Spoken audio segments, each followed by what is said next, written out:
My name is Brett Nelson from the Department of Emergency Medicine, the Icahn School of Medicine at Mount Sinai, and welcome to Ultrasound Basics. We're going to go over an introduction to ultrasound, which is meant for people who are probably picking up the probe for the first time, or maybe you took a course a while ago and want to see what all the kids are doing these days. So I'm going to start off with some physics, but it's going to be very focused on looking at how ultrasound works. And we can just follow the example of bats because they've been doing it for about 50 million years. And we know that they send off an ultrasonic frequency above the range of human hearing. And they emit this, bounces off of the wall of a cave or a moth, as we see in this picture. That sound gets reflected back to them, and they can tell by how long the sound took to make that round trip out and back, and how loud it was when it came back to them, what types of objects are around them, and how far away they are. So about 50 million years later, humans caught on, and around World War I, we started using sonar underwater to the same ends that our bat friends did. The sound gets emitted from the submarine, bounces off the ocean floor, bounces off other ships or dolphins or what have you, and again it tells the operator of the sonar how far away objects are, and it tells them a little bit about the nature of the object given how bright the sound is when it comes back. In the 1950s, doctors took over where the military left off, and we were able to detect humans if we place a human in a large vat of water. That wasn't terribly clinically helpful, so thankfully by the 1980s we developed portable ultrasound machines. And you can tell by this picture, portable meant usually about the size of a refrigerator and able to be wheeled around to different parts of the hospital. The 1990s saw the era of hand-carried ultrasound as, again, part of a military initiative to bring ultrasound to the battlefield. And today, we see the descendants of these machines from several different vendors able to fit in the palm of your hand, able to get really good imaging very rapidly with screen sizes that rival the size of cell phones or tablet computers.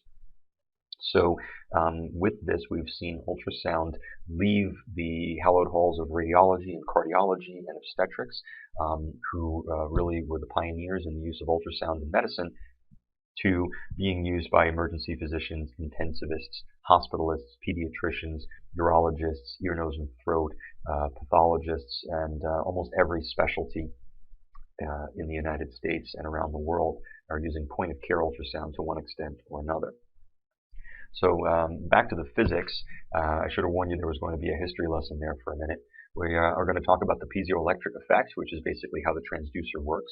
We're going to talk about waves, which is the ultrasound energy that comes out of the end of the transducer. We'll talk about imaging. Sometimes people refer to this as the knobology or the instrumentation as well. Basically how we get a good picture on the screen. And again, instrumentation, or how the knobs and dials on the machine work. So piezoelectric basically just means pressure electric. When you have a piezoelectric crystal, as we see here on the left-hand side of the screen, if you change its shape, it will emit an electrical current. Conversely, if you apply an electric current to a piezoelectric crystal, it will change shape. So the ultrasound energy is basically created by creating pulses of electrical energy onto piezoelectric crystals, which create an an ultrasound beam, and then when that beam reflects back into the transducer, it creates vibrations which are perceived as electrical currents by the transducer. So here we see with the crystal is off, nothing happens. When the crystal is on and receives pulses of electricity, it pushes the molecules up against it. In our case, that's going to be the molecules in the gel in the soft tissue and the organs of the person that we're going to be scanning, and it squishes some of the molecules together, and it allows other molecules to spread apart, and that creates a longitudinal wave, which is just like the stretched out slinky that you might remember from your physics class. So inside the transducer, there's this piezoelectric crystal, and we pulse it with electrical waves, and as we do so, it bounces in and out of the tissues. And by doing so, that creates this image. And the beam basically scans from side to side, and it creates this two-dimensional grayscale ultrasound image that we're used to looking at. So I'm reluctant to use the word Snell's law, but here I am saying it. Snell's law has to do with what happens to sound as it goes from one density to another density. In human body, things are a little bit simpler because we don't have to worry about an infinite number of possibilities for the densities. We are always starting with liquid density because the transducer and the gel and the initial soft tissue that you place the transducer up against are all going to be liquid density. So what happens in the middle here is when you look at, for example, the bladder, you are going from liquid density into other liquid density, and most of the beam continues on into the body, and very little of it gets reflected at that interface when you go down to the deeper tissues, because everything's pretty close to liquid density. This is why we want to look at organs in the body, because they're close to liquid dense. When we go to any extreme that's far away from the density of liquid, on the one end we see air on the left here, on the right side we see bone, so the least and the most dense things in the body. There's an enormous amount of reflection and refraction that takes place. So most of the ultrasound energy, if not all of it, bounces off that interface. When you start off with liquid and you go to air, for example, almost all of the energy bounces back. So you don't really see anything that's deep to that air layer. And the same thing happens with bone. When ultrasound energy encounters bone, it's traveling along in liquid. It sees a hugely different density of the bone, and almost all that energy reflects out and back, and you can't see anything deep to the bone. So we're going to try to stay on liquid, starting off with a good window where we find a liquid structure in the body to image through, and trying to image liquid structures within the body for the most part. And as we're imaging these structures, it's worthwhile to look at the nomenclature that we use to describe how bright things are. So since ultrasound works on relative densities and not absolute densities, meaning, as I described before, air and bone can look the same on ultrasound despite the fact they look very different on CT scan or X-ray, we talk about echogenicity, which has to do with how bright a structure is, how much it reflects. So on this image, the hyperechoic areas are brighter. So for example, tracing along the pericardium here in this parasternal long axis view of the heart, the mitral valve here and here is pretty echogenic as well. It's hyperechoic. And again, that's because it's thick and fibrous and a very much different density than the anechoic structures that we see in here inside the chamber of the heart, in the right ventricle and the left ventricle, which are black. So fluid is black on ultrasound. It doesn't attenuate or reduce the ultrasound energy at all, and therefore the ultrasound beam doesn't reflect any information back in that area. If it doesn't reflect any information back, it shows up as black on the ultrasound. So hyperechoic is brighter than everything else. Anechoic is darker than everything else. And isoechoic means the same echogenicity as everything else. So for example, this muscle, and this muscle, all different parts of the myocardium, are all the same as echogenicity, so they're isoechoic. I mentioned windows before, and ultrasound people love to talk about windows, but rarely do we tell you exactly what they are. So let's start off with an example from light. A window is a part of a building that allows light to pass through, so you can see stuff. Now, you knew that already, you might not need to write it down, but when we move it into the realm of sonography, we have to think about acoustic windows. And an acoustic window is an area in the body that lets sound pass through so the beam can travel and you can see stuff inside the body. So it's the same idea. Ultrasound loves water. So water is going to act as an excellent sonographic window. So areas on the body that are organs or liquid-filled structures are generally where you're going to want to place the probe, because that is going to allow all the sound energy to pass through to image things. Air is bad for imaging, so when you go to a place on the body, like over bowel gas or over the lung, when there's a lot of air, it's going to give you a very poor window. So here's an example of a subxiphoid view of the heart. We start where the arrow is on this body form in the top left corner of the screen, and this is the image we're going to get. And it looks like an image of nothing. But it's an image of nothing in the same way that Seinfeld was a show about nothing. There's really a little bit more going on beneath the surface here. So when we look in where the arrow is pointing, it's really pointing through the stomach. And the stomach shows up as this bright white reflector, and it casts these dirty shadows of different shades of gray down from it. So this is a terrible window. A little sliver on the side here towards the right-hand side of the patient or the left-hand side of the screen is a little bit of liver. And the liver acts as a great acoustic window. So this is liver texture down here, and this is the beginning of the heart. Now you might not believe me because we have to make the image look a little bit better. So let's move away from the area that is giving us poor window and move towards an area that's giving us a better window. So paradoxically, we're going to move further to the patient's right in order to image the heart, which is a bit of a left side structure. So as we move further to the patient's right and we get more and more and more liver in the near field, we start to see a really good window here right underneath the transducer, which is allowing the sound energy to pass through so that we can get a good subxiphoid 4-chamber view of the heart. And now that little teeny bit of stomach that's left is still ruining this last little sliver of the image, but it doesn't matter anymore. This, by the way, down here is a mirror image artifact, and that basically is caused by sound reflecting off the diaphragm, which causes the image of the liver up here, which is true, bounces back and forth off the diaphragm, and it causes a false, deeper image of the liver. So this fake liver down here is really just a reflection across the diaphragm, which is acting as a mirror of real liver tissue. So how do you position the patient when you actually perform the ultrasound? It's just like physical examination. You want to stand and face the patient and stand on the patient's right-hand side. Push the machine ahead of you into the patient bay. If, like me, you work in cramped quarters, you're going to put the machine in front of you so that you're facing the machine and you're facing the patient.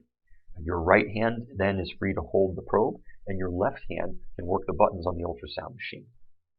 In my experience, most left-handed operators use ultrasound in their right hand, but a number of lefties also just switch everything around and hold the probe in their left hand, and they work the buttons on their right hand. So again, even with a handheld machine, you're going to hold the probe in your right hand and hold the machine in your left, standing to the patient's right-hand side. So how do you hold the probe itself? One common thing that novices do is hold the probe by its tip, or they don't really stabilize their hand on the patient. You want to hold the probe the same way that you would hold a pencil. Let the heel of your hand, let your 4th and 5th fingers rest on the patient's body, which means you might have to actually touch them. And your first 3 fingers, your thumb, index, and middle finger, are going to stabilize the probe. 3 fingers is plenty to stabilize a probe, no matter how small your hand is or how large the probe is. So if you focus on just holding the probe with those 3 fingers, it leaves you a lot of room with the rest of your hand to stabilize the probe. And this is going to help you prevent you from sliding around on the patient and losing track of where you are. So another thing that people do when they first start scanning is they sort of randomly move the probe around, which randomly changes the image that they get. And it's very difficult to create a pattern recognition for when I move my hand in this way, how does that change the image? So at some points the images look better or worse, but it's hard to know what you did to make the image look better or worse. So there's 3 different axes in space because we live in a 3-dimensional world. And in the Air Force, they would refer to this for an airplane, for example, as pitch, going up and down, yaw, going side to side, and roll, which is spinning on an axis. I just like this because these are cool animations, but the idea is that you're moving in 3 different dimensions in space. You can think about this in terms of moving in the x-axis, the y-axis, the z-axis. You can talk about sliding and fanning, rolling. It doesn't really matter. The idea is, as you're scanning, try to optimize the pitch, for example, and when that looks about as good as it's going to get, then optimize the yaw, then optimize the roll. Optimize X, then Y, then Z. If you move your hand in one sort of range of motion at a time, it's a lot easier to get a sense for what that particular range of motion does to your image, and you'll get that proprioception much more quickly. So when you're holding the probe, you're going to notice that there's a marker on the probe. Every company is a bit different. Some of them have a little nubbin that sticks out the side, like on this device. Some of them actually have a glowing green dot, as opposed to me adding it in post-production here. And that probe marker should be oriented in one of two different ways. If you're imaging in a sagittal plane or a coronal plane, you'd want that probe marker to be facing towards the patient's head. If you're imaging in a transverse plane, you want the probe marker to be facing towards the patient's right. There are a couple of exceptions to this, but these are the standard radiology views to ensure that your views are going to be the same as my views and the same as any textbook that you pick up.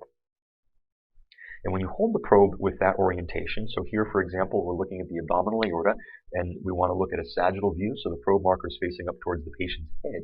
And if the probe marker is facing towards the patient's head, and it corresponds to the probe marker, which is also this green dot on the screen, that means everything on the green dot side of the screen is also towards the patient's head. Anything on the opposite side of the head is towards the feet.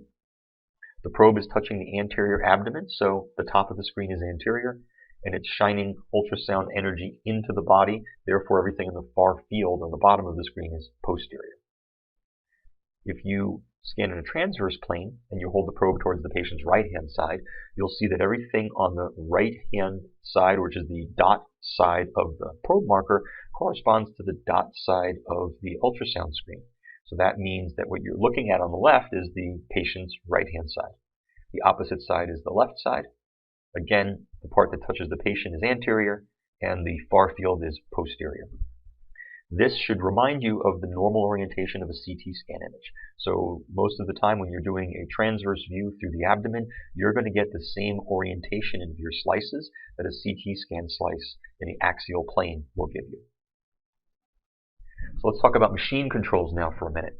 A lot of the machines that you'll see in your departments are going to be very off-putting because they seem like there are just too many buttons. So let's go back to something that's a little bit simpler. Even though DVDs are going the way of the DVD player, I suppose, and very few people know what this thing is anymore because you have Netflix and Hulu, you know that the little square button means stop, and you know that the triangle means play. And this is true in every manufacturer. It's true in every country, in every language. So you can pull one of these guys out of the box, and you'll know power, play, pause, stop, forward, rewind, without having to read the manual. Not true with ultrasound machines. Every manufacturer has a different keyboard layout, different button orientation. It has sliders, it has knobs, it has track wheels.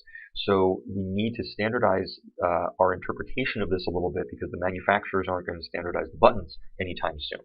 So when you go to your own institution and you look at your ultrasound machine, these are the buttons that you need to figure out.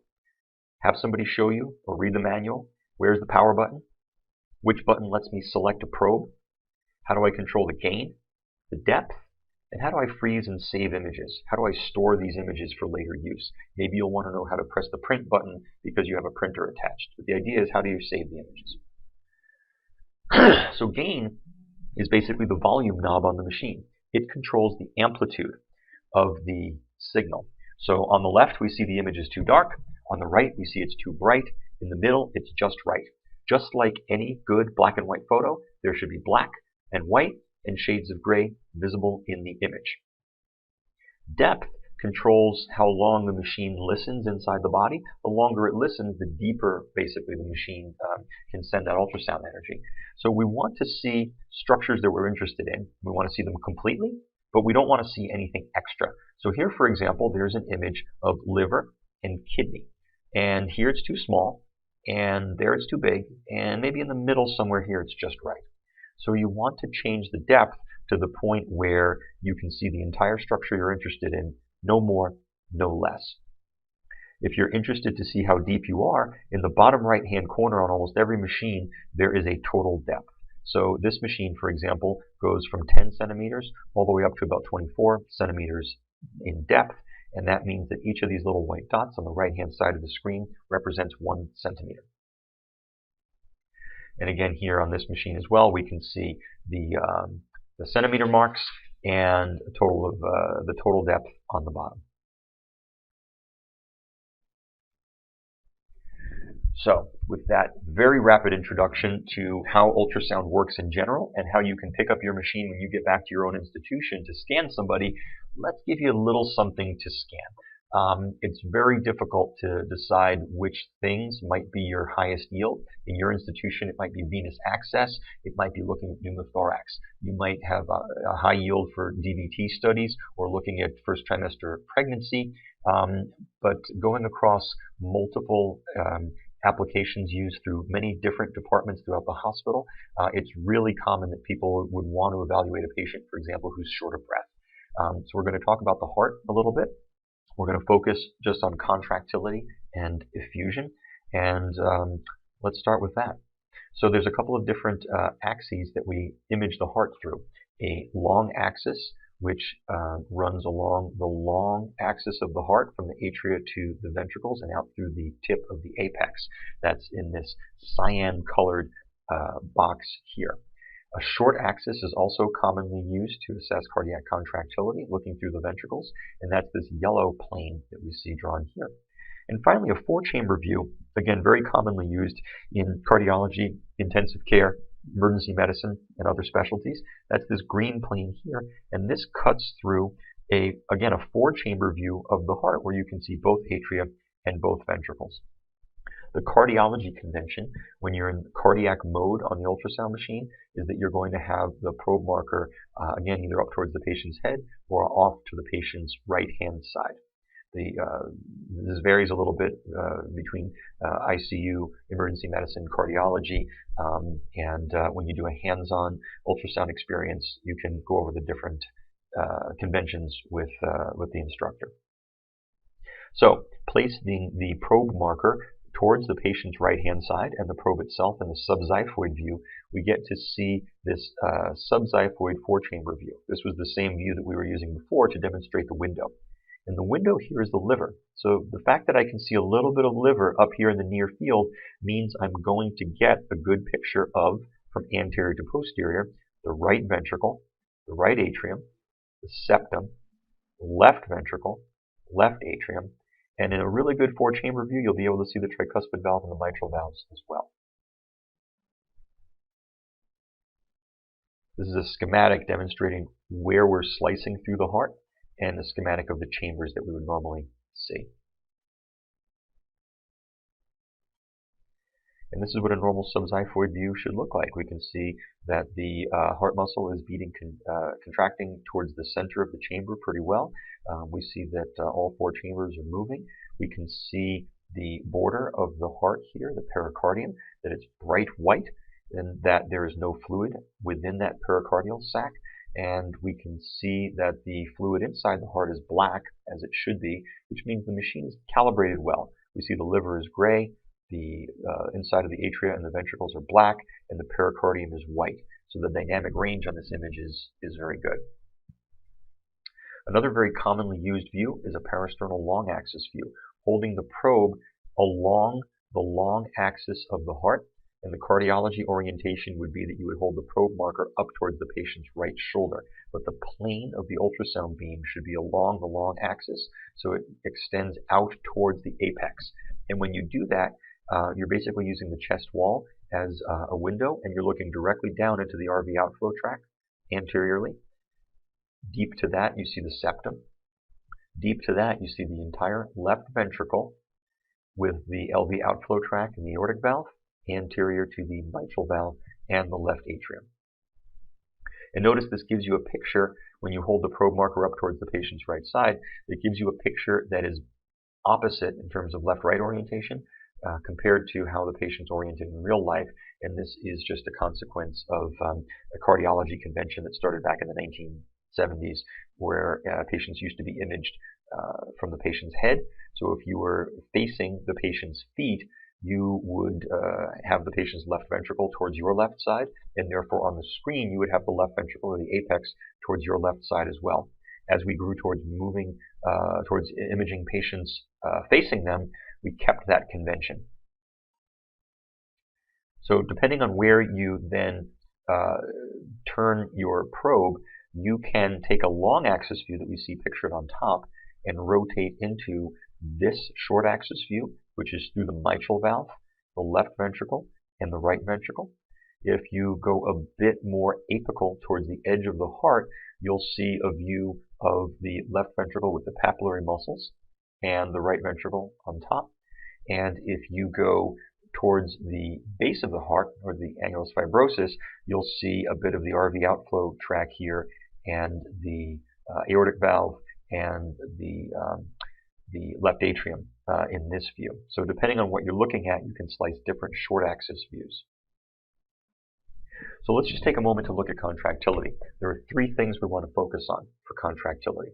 One is, are the walls all coming together pretty symmetrically towards the center? So this little hand now is in the center of the left ventricle, and we can see that both the septum and the posterior wall are coming together symmetrically towards that center. So that looks pretty good. The next thing is this heart muscle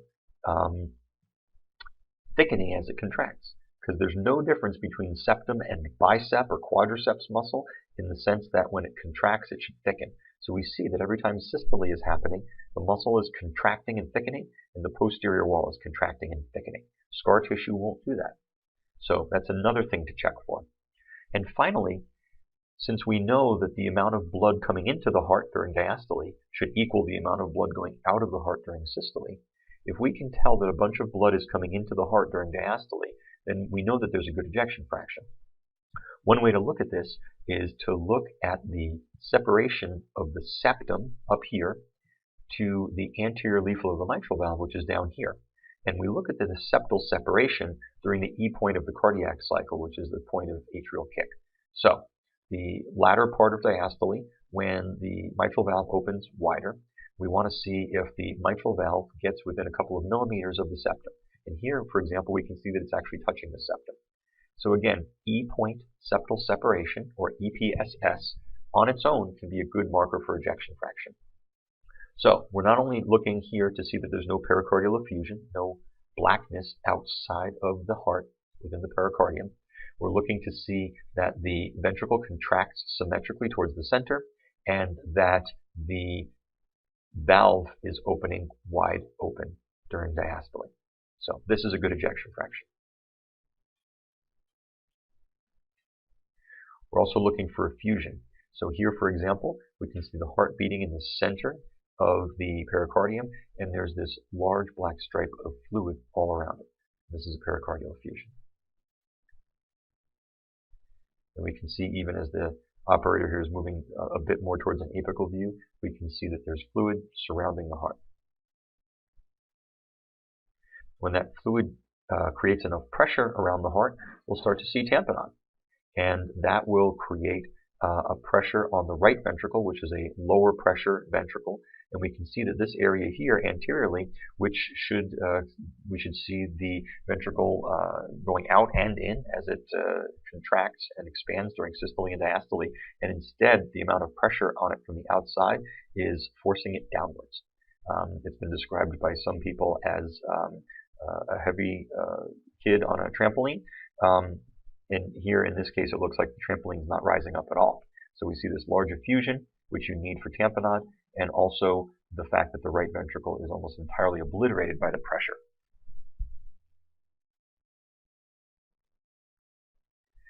And here, even though the view of the heart is not very good, we can see a heart that's trying very hard to beat.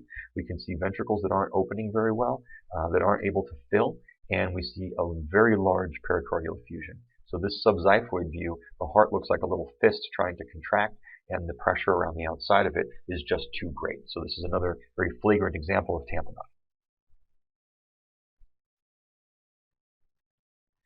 And here we see tamponade with the heart swinging back and forth, and that swinging back and forth should remind you of the variable QRS complex amplitude that you will sometimes see with pericardial tamponade. So you can imagine that the rhythm strip on this patient would show a taller and then a shorter and then a taller QRS complex as the heart swings back and forth.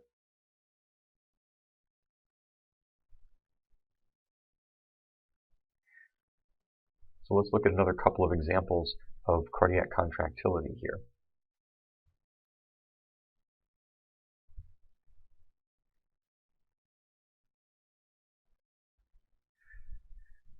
So here we're not seeing much motion towards the center of the ventricle. The walls aren't moving very much.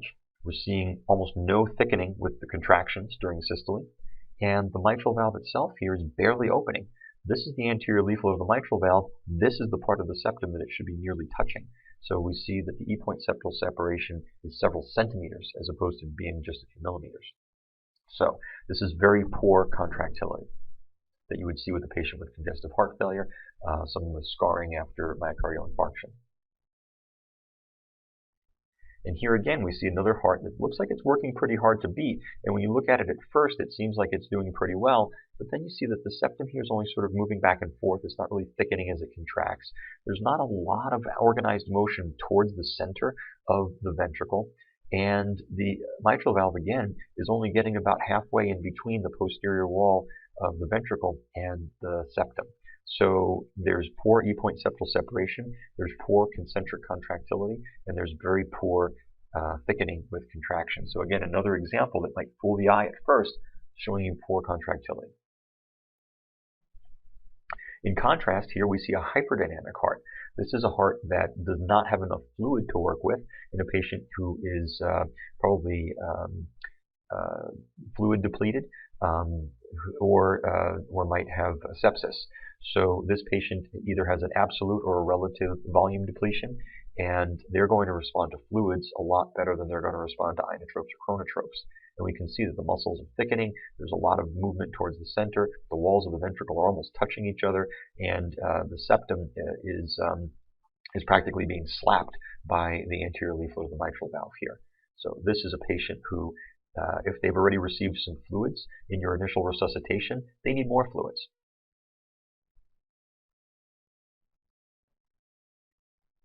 And here we see a similar patient with a hyperdynamic heart. This is a subxiphoid view where we see all the ventricles working really hard, contracting very well. They just need more fluid to work with.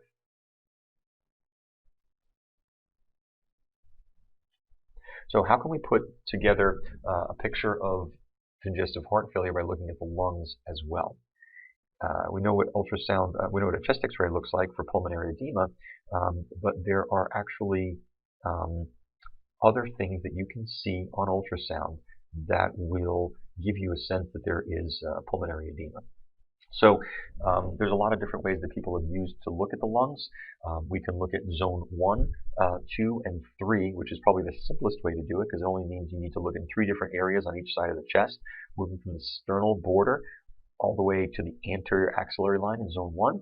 Zone 2 is from the anterior to the posterior axillary line, and zone 3 is anything posterior to the posterior axillary line. And really the simplest way to do this is to look at zone 1 and 2, and if you find what you're looking for, you can stop. If you find pathology, if everything looks normal so far, then you'll need to move into zone 3. So when you look at normal lung, you're going to see a reverberation artifact coming from the pleura. And that is caused by the ultrasound energy bouncing off the pleura.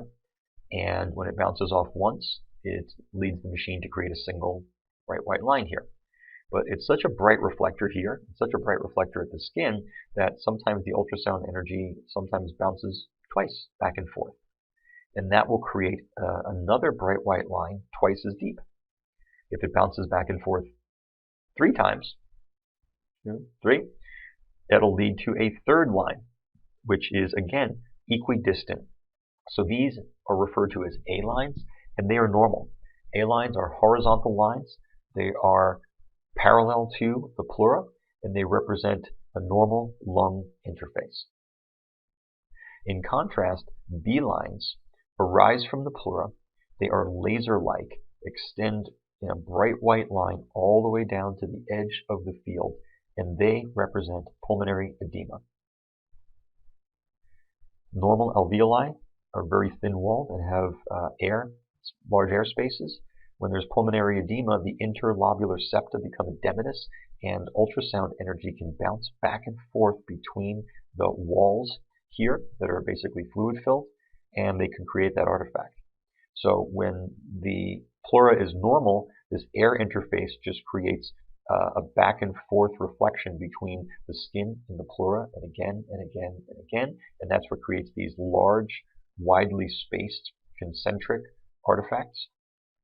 When you have a smaller back and forth bouncing between the interlobular septa, you'll see many, many, many more iterations of this artifact happening one right on top of another, which leads to the perception of a vertical line instead of a horizontal line, and those are B lines. So here we see normal pleural line, and the same distance between the pleura and the skin, we see our first A line. The same distance again, we see our second A line. So this is normal lung. When there's fluid, we will see many, many B lines coming down. Again, these bright white lines arising from the pleura, this very tiny reverberation artifact extending all the way to the edge. These areas of bright white with shadow behind them are ribs. So up top here we see subcutaneous tissue, rib, and pleura, and then below the pleura, all these B lines which are indicative of pulmonary edema. So, hopefully this gets you started. It gives you an overview of what ultrasound does, how it works, and finally what it can be used for. The heart and lung examination can be very complicated. They can take a long time to master, but hopefully this will give you a sense of something to start for, because most of your patients are going to have either hearts or lungs for you to practice on. So please contact me at my ultrasound division website, siniem.us, with questions, concerns. I also have other videos and tutorials available on the site. I look forward to seeing you in Portland if we haven't met yet. And if you're reviewing this after we saw each other in Portland, again, feel free to contact me anytime with questions as you go back to your home institution and hopefully start using ultrasound to care for your patients. Thank you.